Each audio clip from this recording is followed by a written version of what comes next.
En 1492, Cristóbal Colón llegó a las costas cubanas. Vio a los indígenas y les salía un humo de la boca, proveniente de un cilindro. Es lo que hoy llamamos tabaco.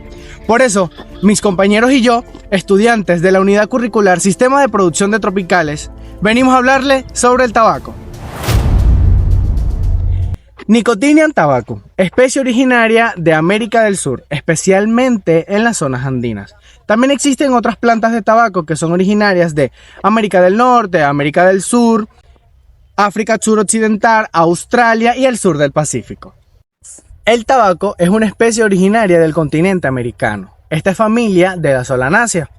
Esta es uno de los cultivos donde solamente su comercialización es las hojas.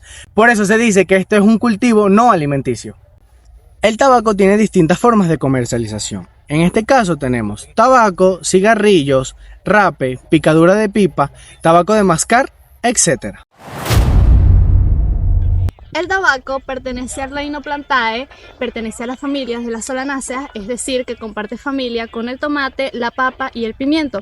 Su género es la nicotiana, en donde se encuentran más de 60 especies. Y la especie más comercializada es la de la Nicotiana tabacum L. El tabaco es una planta herbácea bianual que puede alcanzar los 2 metros de alturas. Posee un tallo recto, erguido y de color verde. Además, presenta una médula blanca en su interior. Lo más característico de esto es que presenta unos pelos glandulares, es decir, tricomas, que secretan una sustancia viscosa, lo que hace que la planta sea un poco más pegajosa.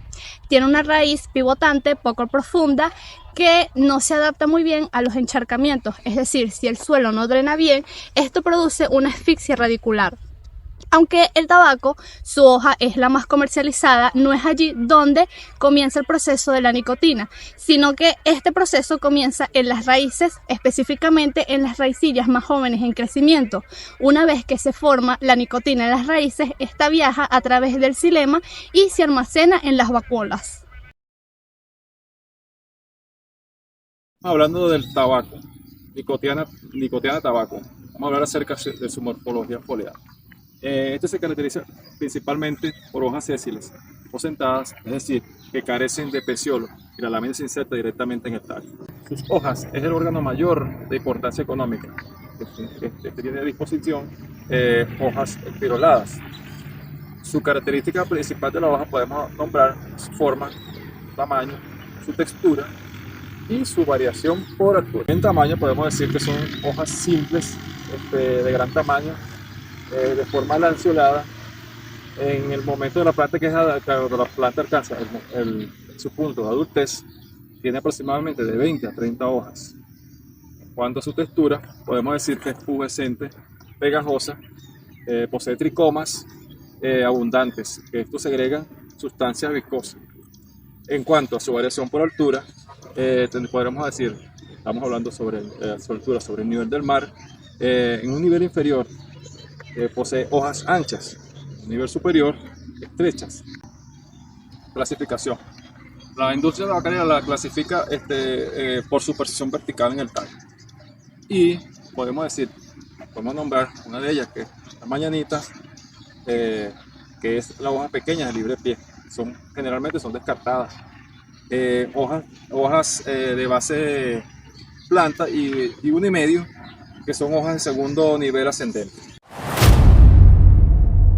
Hoy les voy a hablar sobre las exigencias edafoclimáticas sobre el cultivo de tabaco, en el cual se va a basar en 3 elementos o 3 factores: luminosidad, altitud y temperatura. Iniciando con la altitud, el cultivo de tabaco requiere una delicadeza de manejo entre la altitud 0 sobre el nivel del mar a un pico de 600 metros. Ya que si se supera este límite, el cultivo se verá afectado y su rendimiento se verá desfavorable.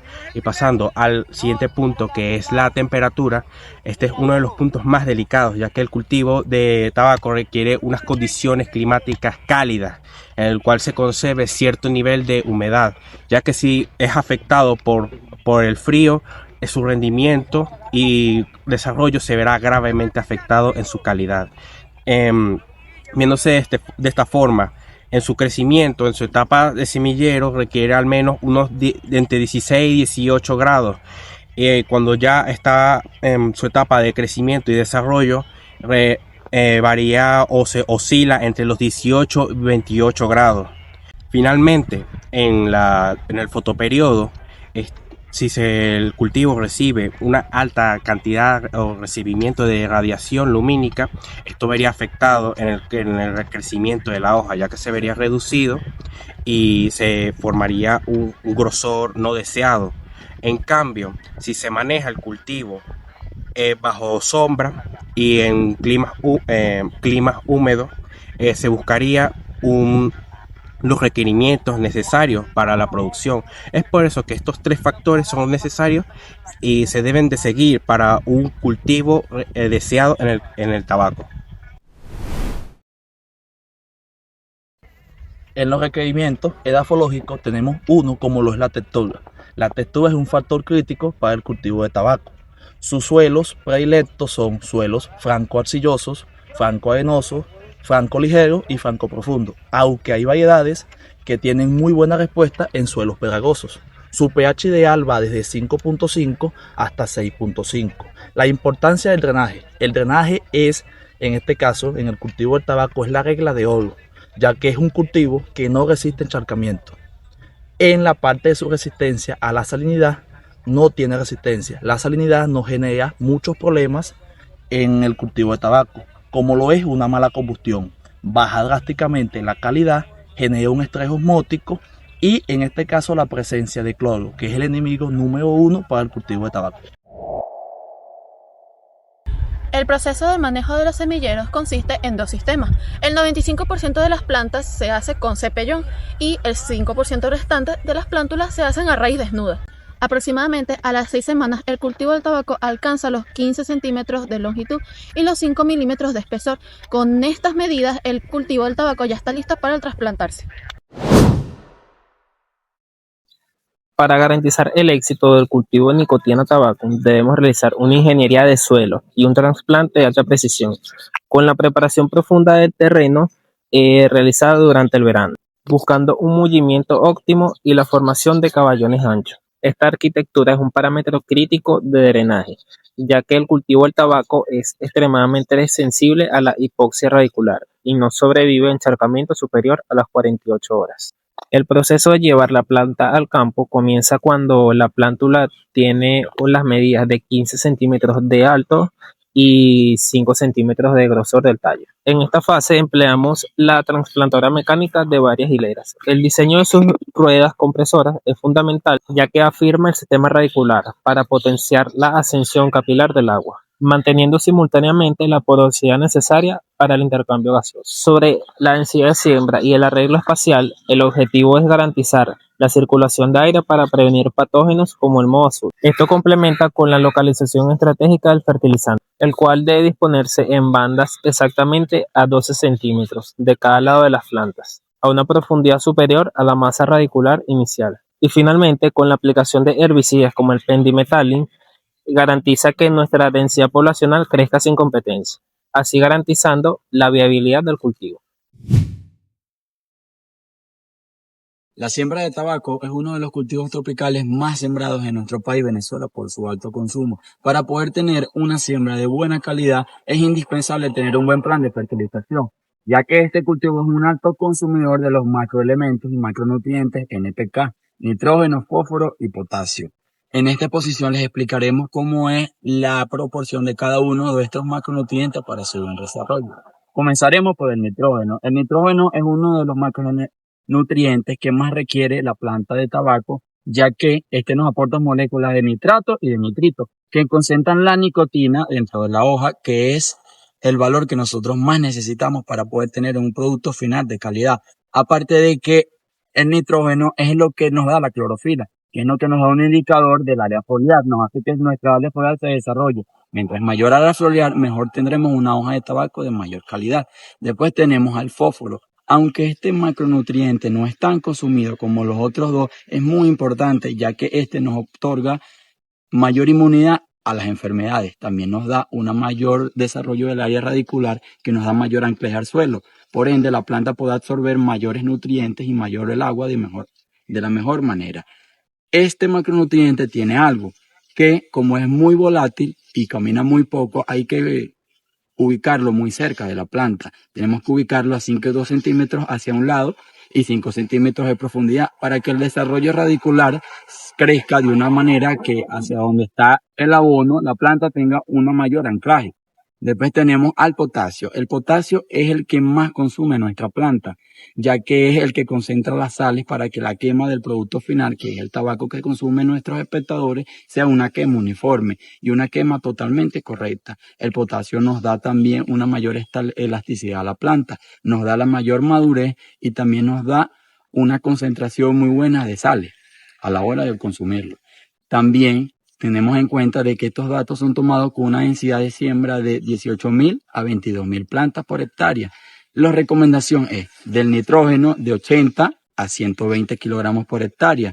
Del fósforo necesitamos de 60 a 80 kilogramos por hectárea y del potasio es el que mayor necesitamos de 120 a 300 kilogramos por hectárea.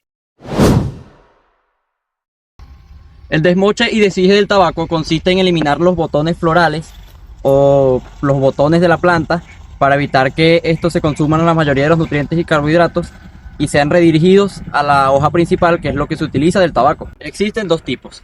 Primero está el desmoche alto y el desmoche bajo, que como su nombre lo dice, la planta se corta en una parte más alta y en una parte más baja.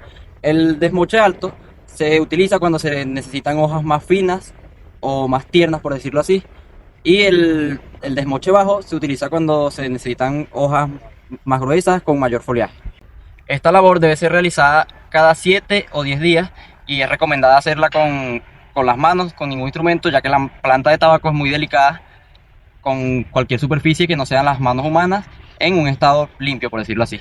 Los beneficios agronómicos de esta labor son mayor rendimiento del producto, mejor calidad química, uniformidad de cosecha y facilidad de cosecha. ¿Qué plagas o enfermedades atacan al cultivo de tabaco? Recordemos que el cultivo de tabaco, su uso principal es la hoja, entonces es lo que mayor debemos de cuidar. Dentro de ellos dentro de las primeras plagas tenemos el gusano cortador, el gusano del tabaco y los áfidos. Estos causan un gran daño en el área foliar, dejando a la hoja con menor capacidad para su venta, o sea, baja la calidad del tabaco.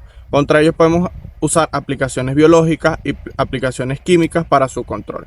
Dentro de las principales enfermedades tenemos el moho azul, la canilla negra y la pudrición en la raíz.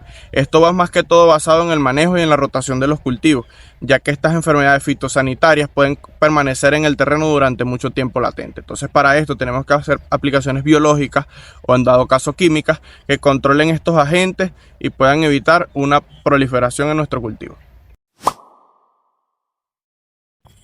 Enfermedades criptográmicas. Las enfermedades criptográmicas son aquellas causadas principalmente por organismos que se reproducen por esporas. Moho azul. Esta es una de las enfermedades más devastadoras en el cultivo de tabaco, ocasionando manchas amarillentas en el haz de la hoja y en la parte trasera un vello grisáceo o azulado. Pata negra. Esta es una enfermedad que ocasiona la putrefacción de la raíz y la base del tallo de la planta, ocasionando que ésta se vuelque y muera posteriormente. Enfermedades virales. A diferencia de los hongos, estas no tienen cura una vez que ya hayan infectado la planta. El virus del mosaico del tabaco es una enfermedad que afecta a las hojas, ocasionando manchas verdes claras u oscuras en forma de mosaico, ocasionando que la hoja se deforme. En la mayoría de los casos, esta enfermedad no ocasiona la muerte de la planta directamente, pero sí reduce drásticamente el rendimiento de la misma. Ahí me tocó un poco lo de la cosecha del tabaco. El amarillamiento de las hojas o el aumento de su fragilidad es un indicativo de que la planta ya está madura y es momento de cortarla o empezar a cebarla. Una vez recogidas las hojas pasan por un proceso de curado que puede tardar entre 6 a 8 semanas, en donde la temperatura y la humedad son controladas y transformando la química al agua para obtener textura, color y el sabor deseado. En el cultivo de tabaco existen dos métodos para la cosecha. Uno, corte de la planta entera. Se corta por la base y luego se parte el tallo para ser colgada. Este método habitualmente se utiliza en las variedades Burley. Segundo método, por cebado. En este proceso se busca eliminar de forma selectiva las hojas a medida que van madurando. Habitualmente este método se utiliza en las variedades Virginia y Oriental. ¿Cómo curar el tabaco? Los distintos segmentos del mercado exigen unas características específicas de la hoja, lo que conlleva a los productores a aprender técnicas de curado.